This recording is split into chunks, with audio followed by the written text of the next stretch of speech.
il y a quand même une question qu'on pose, et on aimerait avoir quand même des éléments de réponse.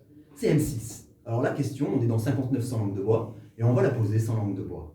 À qui appartient cette chaîne ? Pourquoi, à 3 mois des élections présidentielles, cette chaîne décide de diffuser ce reportage, alors même que beaucoup d'éléments qui ont été enregistrés et diffusés avaient finalement été pris, on l'a appris par la suite, des mois, voire des années, avant cette diffusion.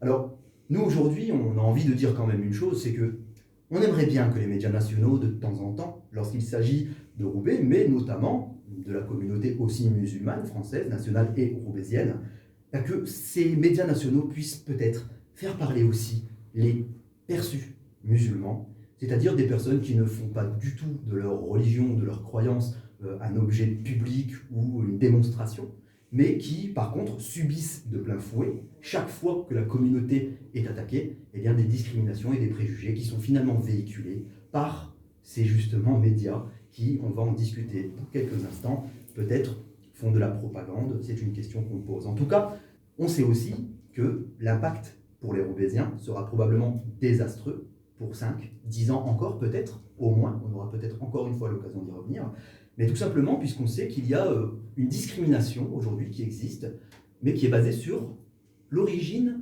géographique. Et donc aujourd'hui, Roubaix, aux yeux de beaucoup et beaucoup de personnes, fera l'écho finalement de choses, de préjugés, etc., qui font que c'est très très dommageable. C'est pour ça qu'on aurait aimé pouvoir en discuter d'un point de vue contradictoire et apporter des éléments. Alors, Amine El Bailly, roubaisien, qui depuis a pu parler au niveau national, dans beaucoup de médias.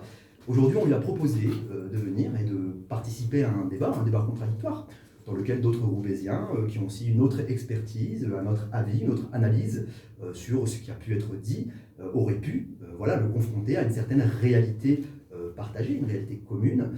Malheureusement, Amine n'a pas daigné répondre et n'a tout simplement pas répondu au moment même où il prenait rendez-vous sur tous les plateaux nationaux et relayait quand même des messages qui étaient envoyés par des porte-paroles de mouvements dont on aura peut-être l'occasion de revenir.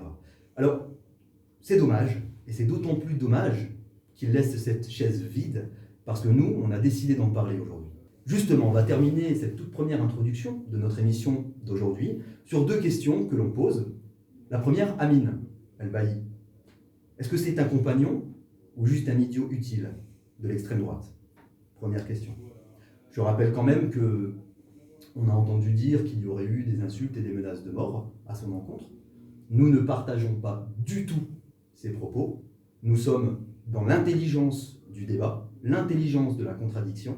On pense qu'il y a des éléments de fond qui mériteraient d'être soulevés, mais si on n'accepte pas d'en discuter, comment est-ce qu'on pourra donc bien régler les problèmes qui aujourd'hui ont été montrés et pointés du doigt ? La deuxième des questions, y a-t-il en France la fabrique d'un consentement avant les élections présidentielles ? La fabrique du consentement, je vous rappelle que c'est le titre d'un documentaire très intéressant, mais aussi d'un livre qui a été écrit par Noam Chomsky et qui mérite quand même peut-être qu'on s'y arrête parce qu'on commence à se poser à Roubaix des sérieuses questions.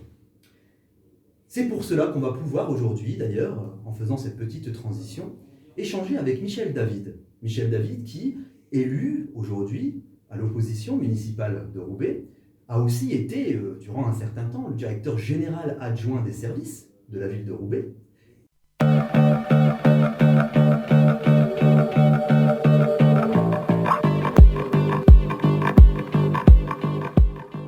« 5900 Langue de Bois », une émission présentée par l'association Conscience et Roubaix News sur Radio Boomerang 89.7 FM.